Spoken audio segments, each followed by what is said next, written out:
Okay. Mr. Rubenstein, you're up, I think. Is that right? Yes, sir. That's You correct, want to Your Honor. reserve 5 minutes, sir? Yes, sir, please. Okay. Proceed whenever you're ready. Thank you, Your Honor. May it please the court, my name is Craig Rubenstein, and I have the pleasure of representing the appellant, Capital Wealth Advisors, LLC, along with my co-counsel, Jeffrey Fritkin, who I know is watching on the court's live stream. I'd like to make 5 points in support of our appeal, but first I'd like to start with a brief overview of the nature of the parties' contract and relationship.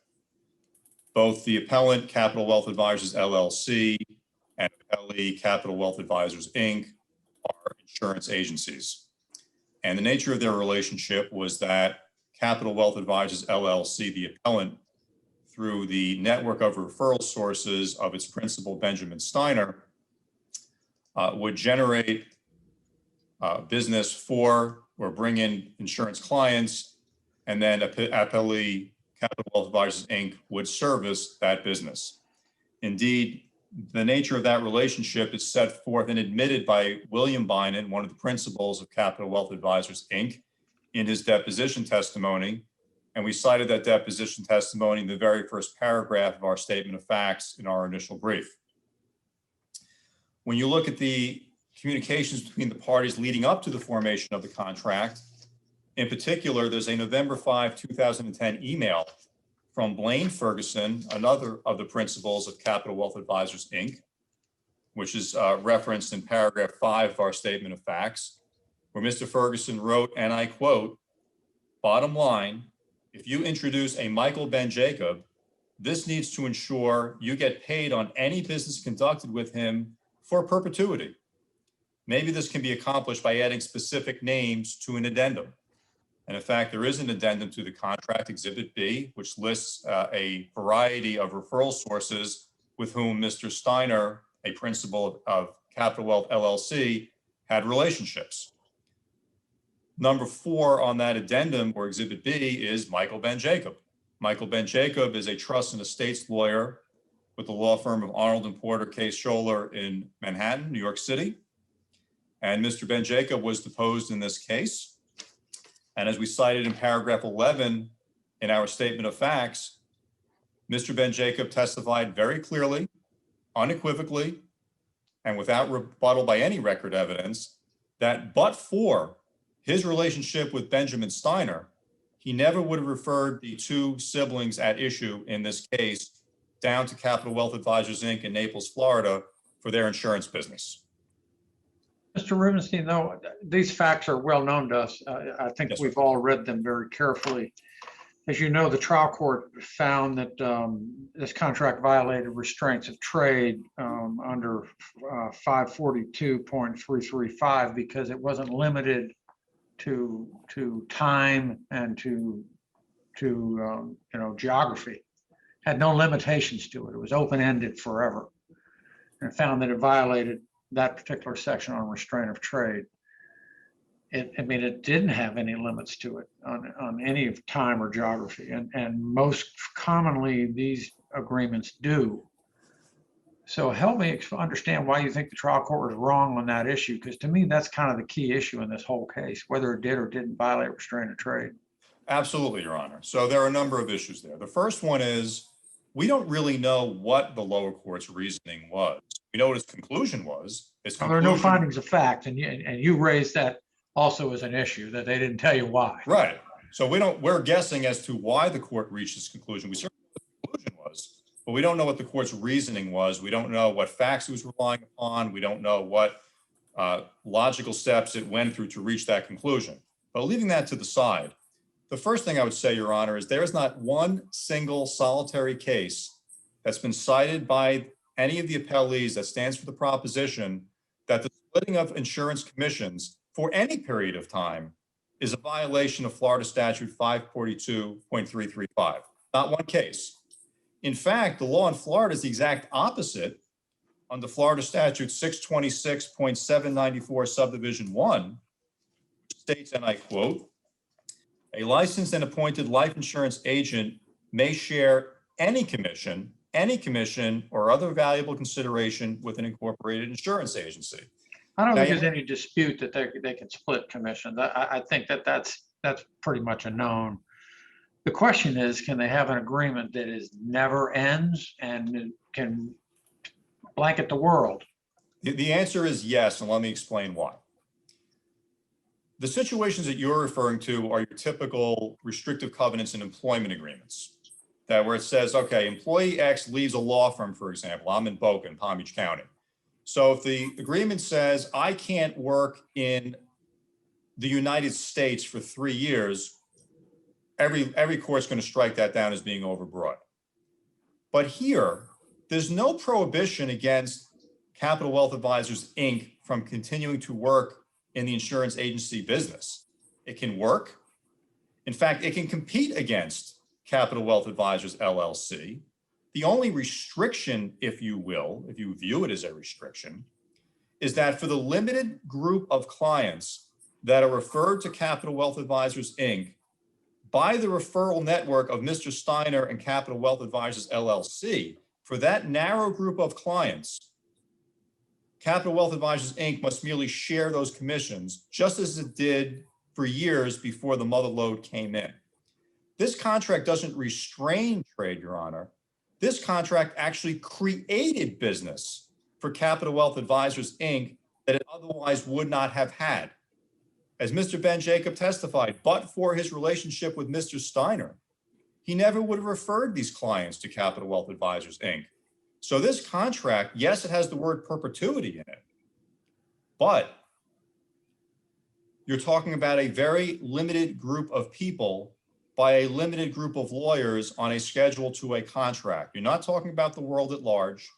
You're not talking about any particular geographical area. You're not talking about any particular period of time where Capital Wealth Advisors, Inc. is restrained or prevented from doing business, in sharp contrast to a traditional restrictive covenant where the former employee is actually restrained and prevented from doing business within a particular geographical area and for a particular period of time. That doesn't exist here. And under the City of Largo case that we cited, the Florida Supreme Court case, it's only in exceptional circumstances that the courts interfere with the freedom of contract. This is not one of those exceptional circumstances. Moreover, appellees draw the analogy to attorneys. Well, in response to that, we cited the Miller versus Jacobs and Goodman case, where the court specifically held that a fee-splitting provision between a lawyer and a law firm, which requires the employee to split fees with the law firm for clients that leave with that lawyer when he leaves the law firm, is in fact enforceable and consistent with public policy. As part and parcel of this issue of 542.335, which is my second point, is the issue of what is a legitimate business interest? Well, let me ask you a quick question. Do you need to get to legitimate business interest if it's not a restraint on trade? I mean, if we were to determine that it's not a restraint on trade, does it even need to be justified by a legitimate business interest? Probably not. And does it need to be reasonable in geographic scope and duration? If this court were to determine that it's not it doesn't meet the definition of a restraint on trade? In this case, I think it's an apples to oranges comparison. Let me explain why. I don't think you can apply a geographical scope and a time period for this type of a contract, because if you look at Exhibit B to the contract, the law firms at issue, there are a number of law firms, many of them are based in New York. We don't know. You're just making your argument that the geographic scope would be reasonable. My question is, if this court were to determine that this fee, this commission sharing or referral arrangement, whatever we want to call it, is not an act, doesn't constitute a restraint on trade, do we even need to reach the question of whether it is reasonable in geographic scope or duration? The answer is no. Okay. So, but you were going to talk about it anyway, which is fine, because we may not. I'll move on. Since I don't have unlimited time, I'm going to move on. No, we may not make that determination. I just go ahead. All right. You really is an apples and oranges comparison, because in a traditional restrictive covenant, an employee is actually prevented from working and earning a living within a specific geographical area for a specific period of time. That's actually restrictive in nature. Here, there is no restriction. What you're saying is, under this contract is actually creating business for Capital Wealth Advisors, Inc. And as long as this contract is creating business for Capital Wealth Advisors, Inc., as a result of Benjamin Steiner's referral relationships, Capital Wealth Advisors, Inc. must merely share those commissions with Capital Wealth Advisors, LLC. Regardless, if 20 years from now, because of Ben Steiner's relationships, a referral comes to Capital Wealth Advisors, Inc., why shouldn't Capital Wealth Advisors, Inc. share that with Benjamin Steiner and Capital Wealth Advisors, LLC? I'll ask the question in reverse. Why shouldn't this contract be enforced for perpetuity? If at some point in time, or at any point in time for that matter, these referral sources don't refer any business to Capital Wealth Advisors, Inc., then there's nothing to talk about. In fact, all we're talking about right here is one set of siblings referred by Michael Ben Jacob. That's what this particular case is about. That's all we're talking about. Can I stop you right there? Actually, a question about that. Now, this may shunt us into the blue penciling the concept, but do you have to? Should we look at the arrangement as a whole to determine whether it's a restraint on trade and whether it's of geographical and durational scope that's reasonable before we get to the issue of blue penciling, and before we get, or should we look discreetly at the one referral or introduction, however we want to describe it, that is at issue? I mean, in other words, should we disregard that the contract on its face might be a restraint on trade with the geographic scope and duration that exceeds reasonableness under case law? Or if this one referral is itself not in excess of that scope, permissible scope? You shouldn't ignore the issue, but I think when you say, well, we're going to analyze the perpetuity clause by superimposing it over it geographical scope and temporal limitations, you're mixing an apple and an orange, or applying an apple to an orange, however you want to look at it, because this is not an employment situation. This is not a situation where Capital Wealth Advisors, Inc. is prohibited in any way from working. It can work anywhere it wants, with anyone that it wants, anytime that it wants. The only caveat is for a very narrow group. And isn't it true, Mr. Rubenstein, that they could also work with the very referral sources that they agreed to split those commissions with? In other words, there would be nothing stopping your client from going back and stealing away that business back from the former from Applebee's. Or is there? Well, that's an interesting question, Your Honor. I get one every panel.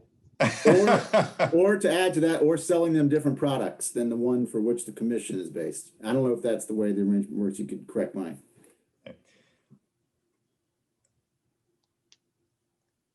Well, I don't think there are any other products for them to sell, because the agreement covers insurance products and asset management services, and that's all that Capital Wealth Advisors I will stick with Judge does. Lucas's question then. Right. So I'd have to think about, Judge Lucas, whether in fact Capital Wealth Advisors LLC could go to the source and say, we're done with them, don't do it anymore.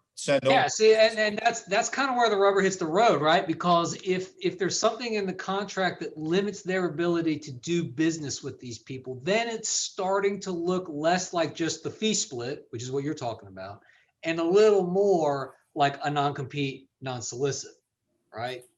So that point is kind of where the rubber hits the road on this as to whether or not it's a restraint of trade under the statute. Well, let me answer the question this way. From Capital Wealth Advisors LLC's standpoint, this contract has never been terminated. And the parties today, as the world still exists, are bound by that contract. And subsequent to the alleged termination in August of 2013, the parties continued to perform under that contract. LLC continued to send business to Inc. the world hasn't changed any.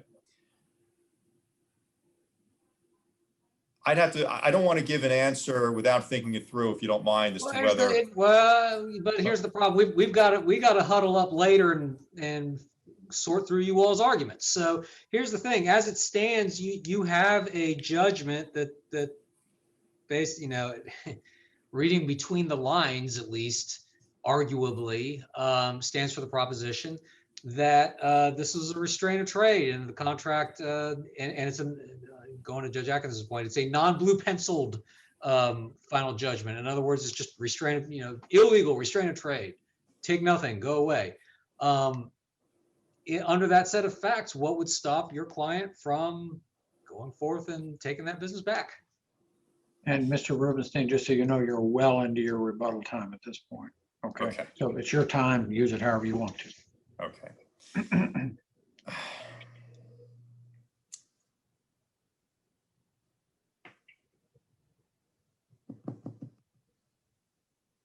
There's probably nothing that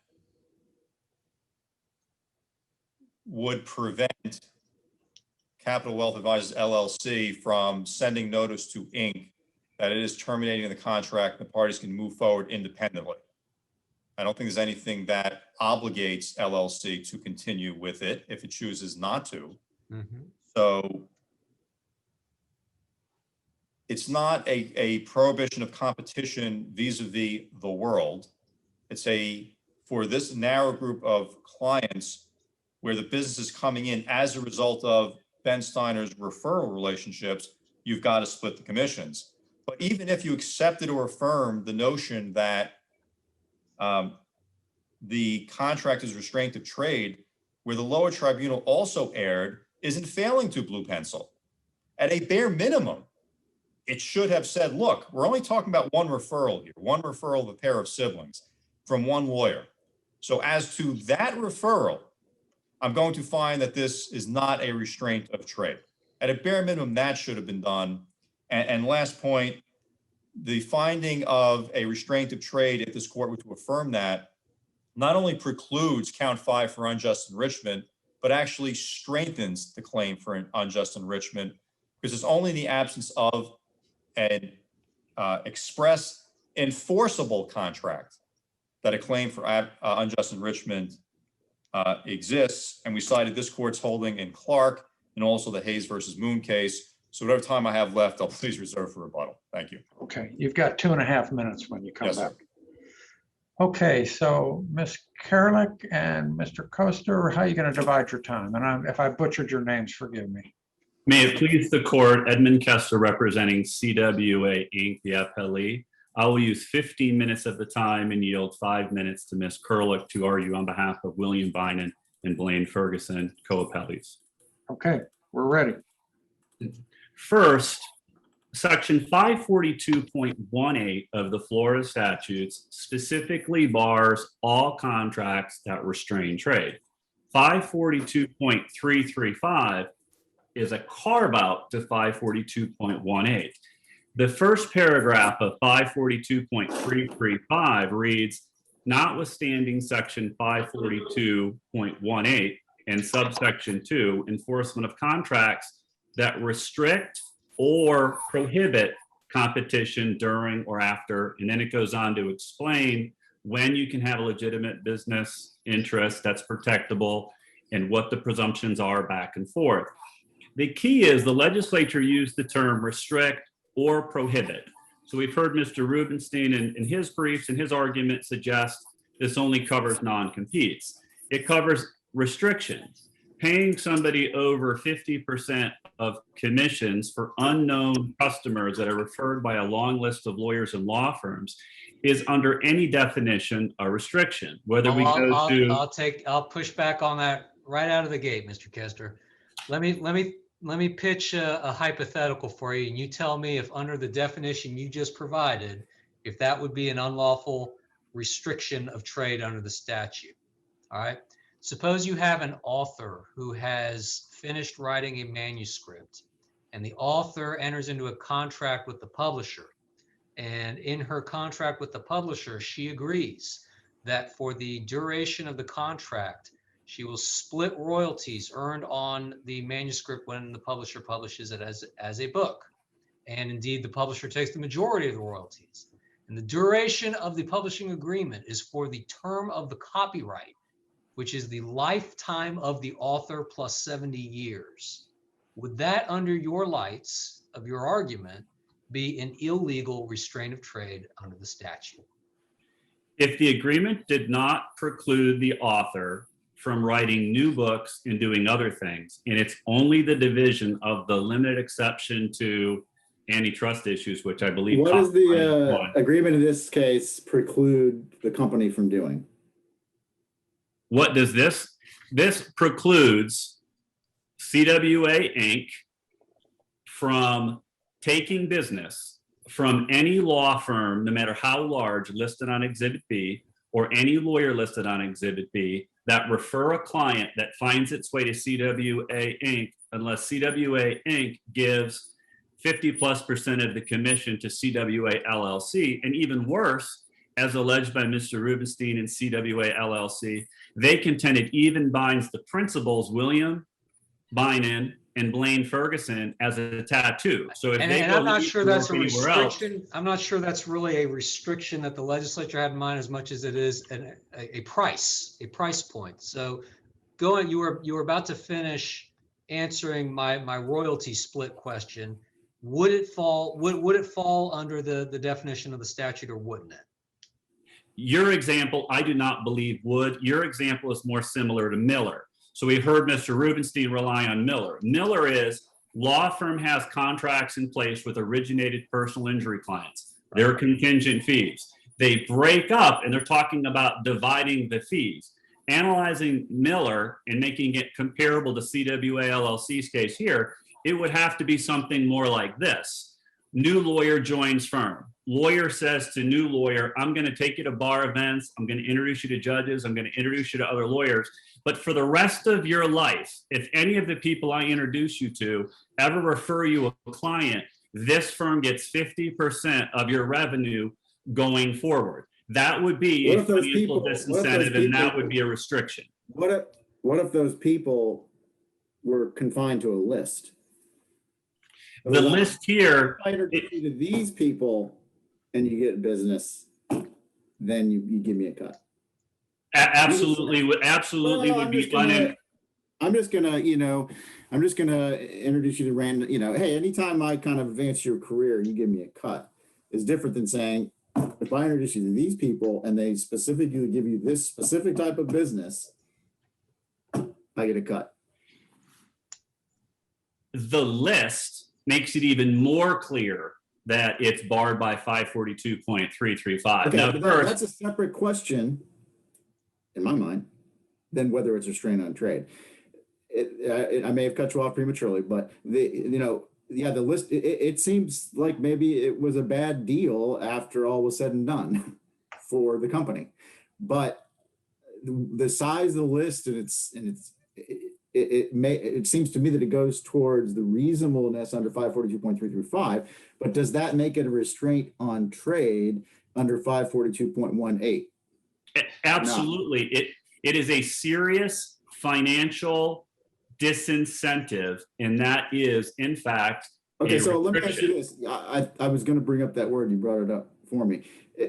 Every commission arrangement is a disincentive, right? Every referral, realtors or whatever. Hey, you know what? If you refer me a business, I got to give you a permit, a portion of the real estate commission. Everyone, that is a disincentive. I might be a little less likely to get out of bed and go to that showing for my potential buyer or seller as a real estate agent if I got to give a cut to the person who referred that potential client. So is every single referral arrangement a restraint on trade? Every referral arrangement is not a restraint on trade, and every referral. I'm not done with my question. That needs to be a restraint on trade that needs to be examined under 542.335. No, it is the circumstance where you're saying going into the future, if you do business with anybody referred by anybody on this list, That is what is the restriction, and that is what the impairment is. And it's that commission owed to those future unknowns. The example you gave of a realtor comes up to somebody and says, I'm going to introduce you to so-and-so. If you sell them this house, I want a third of it a referral fee. And then the realtor goes, well, geez, I don't know that I want to give you the referral fee. So they don't do the business and they don't handle it. That is way different than a contract that's in place that somebody says. So I'll go back to the book thing. Suppose as part of the publishing agreement, the author agrees any future work that is within the same realm of what this contract would work for is going to be subject to the same terms. And again, perpetuity, life of the copyright. Restraint of trade? I think you are getting into a restraint of trade there. I think you're getting into a situation where the author later on, who may choose not to create works, who may choose not to work anymore, or has such a strong financial disincentive to publish books in the future, one would have to look at 542.18 and 542.335. And with respect to Judge Atkinson's question about what if it's just a bad deal, all contracts entered into that are barred by 542.335 have to be evaluated. And if one were to take the position of, well, the employee or the buyer of the business entered into a bad deal, tough luck, we're going to enforce it anyway because we're going to enforce contracts whether good deals or bad deals, that runs directly foul of the actual exact language of 542.18 and 542.335. The first. By the way, I concede that. I agree. You know, my point to clarify about the bad deal, and I can just leave that aside really, was to try to make sure the two questions, one an apple, one an orange, are not conflated. And so you know, just because it's a bad deal doesn't make it a restraint on trade. If it's a restraint on trade, it could be such a bad deal that it meets the criteria under 542.335 that, yes, you're right, I agree, that it could be impermissible. But my question is, you know, every single referral arrangement and every single, fee sharing structure entered into by parties is a disincentive. It has the same inherent disincentive that you're referring to. And I'm wondering, the threshold question of whether it's restraint of trade, if let's say we were going to write an opinion either way, you know, we were going to, you know, affirm with an opinion or reverse with an opinion. Tell us how to write an opinion that says this particular, either A, that yes, every single fee sharing arrangement and referral arrangement is a restraint on trade, or B, this one is a restraint on trade, unlike others. I would counsel the court to follow the Supreme Court's ruling in White related to referral arrangements. And I would suggest that the court write an opinion that's something along the lines that follows. If you had a contract that creates a significant financial disincentive, we have to make a decision as to whether 542.335 provides a safety valve or an escape route or an enforceability route.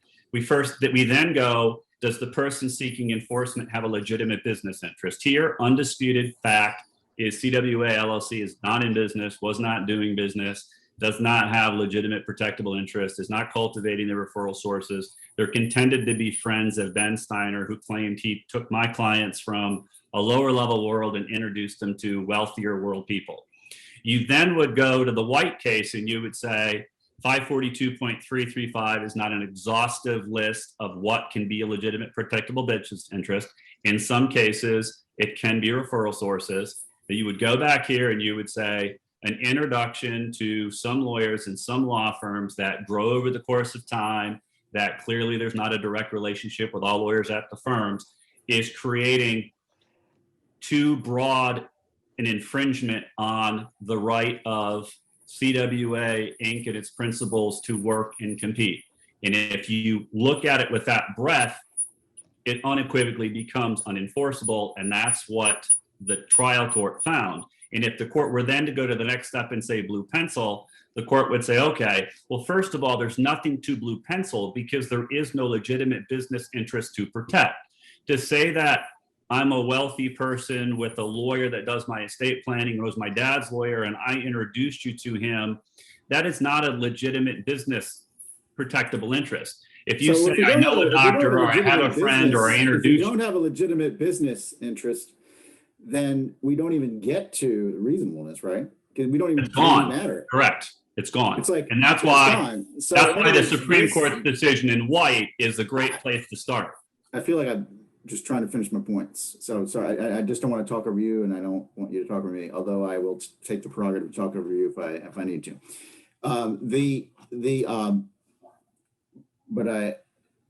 My point is, so in other words, you're saying out of the gate, this thing was a violation of both 542.18 and 542.335. Really? In other words, even during the time when there was, it's debatable whether, the agent was a going concern at a certain time. But even during the time when everything was chugging along nicely and commissions were shared, it was violative of both 542.335 and 542.28 because there was no legitimate business interest. And I'm getting somewhere with this because that actual is a round peg in a square hole, because of course there's an interest. The interest is the deal itself. I want commissions, you want referrals. So that shunts me back to the question of whether this actually is something that can be considered a restraint on trade. If I may, I'm going to split your question up into two separate answers. At the time they entered into the contract, when they were working together and in the same office and jointly selling insurance, in my view, it was not barred at that time, and there was a legitimate protectable business interest. Gigantic demarcation. They quit doing business together. LLC no longer is doing anything, doesn't even file tax returns, gets administratively resolved. I would point to the court in the record that when Mr. Rubenstein contends that there's proof in 2015 of some work by Capital Wealth Advisors, LLC, if you look at the record, you'll find out that Martin Medadiov wrote some emails on behalf of SIR advisors asking for assistance in a life settlement, which that email chain actually proves CWA LLC is not doing business. There's not emails from them. They even ask in the emails in 2015, how would we be paid? What would the commission structure look like? Further undeniable, undisputed proof the companies weren't doing business anymore. When Capital Wealth Advisors LLC was no longer doing business, that's when it lost its legitimate protectable business interest under any set of circumstances. And if we look at 542.335, one of the defenses to somebody trying to enforce one is to say that the plaintiff seeking enforcement is no longer in the line of business as long as they're not in the line of business as a result of the defendant competing. Well, actually, I want to make clear about that. You raised a good point, but I think there might be two sides to it. It's argued by you, persuasively as something that should advocate for your position, but it is just a factor, which suggests that even if it's no longer in the business, it could still meet muster under 542.335. In other words, that's just one fact. That should be factored in. Would you agree that that suggests that the legislature and in this statute provided that that it could be a valid restraint on trade, even if they're not doing business? Mr. Coaster, you're out of time, so if you would respond as quickly as possible. It is true. It is one factor. It also, in this particular case, goes not just the fact that they weren't in business. They definitely have no legitimate business interest, so they lose under White under the Florida Supreme Court's ruling. Thank you. I yield the rest of my time to Ms. Kurlik. Okay, thank you. Ms. Kurlik, you have 5 minutes. Thank you, Your Honor, and may it please the court. Judge Atkinson, you asked a question of Mr. Rubenstein earlier that I think demonstrates exactly why this contract, particularly as it's being applied to the individual defendants, but really globally, is a restraint on trade. And what Your Honor asked him was, if it's not a restraint on trade, we don't need to worry about the scope. We don't need to worry about whether it's forever or whether it's the whole country or even the whole world. And that really demonstrates why this contract as written restrains trade. Because if you don't look at the amount of time, if you don't look at the whole world, then what happens? Mr. Biden decides one day, I don't want to work at Capital Wealth Advisors, Inc. anymore. I'm done here. I want to work and sell insurance for Northwestern Mutual. And he goes and he interviews for the position and he says, just so you know, if I ever get a referral from Arnold and Porter, Cohen and Grigsby Dentons, or anybody else on this list, I'm only going to get 45% of the commission, maybe less. that's going to restrain his ability to work forever. And that is why this is a restraint on trade. And once I'm just having a really hard time accepting that, because the restraint of trade that you're talking about is within within the Antitrust Act. I mean, how does this fee split commission violate the rule of reason as elucidated by the US Supreme Court and applied by Florida courts?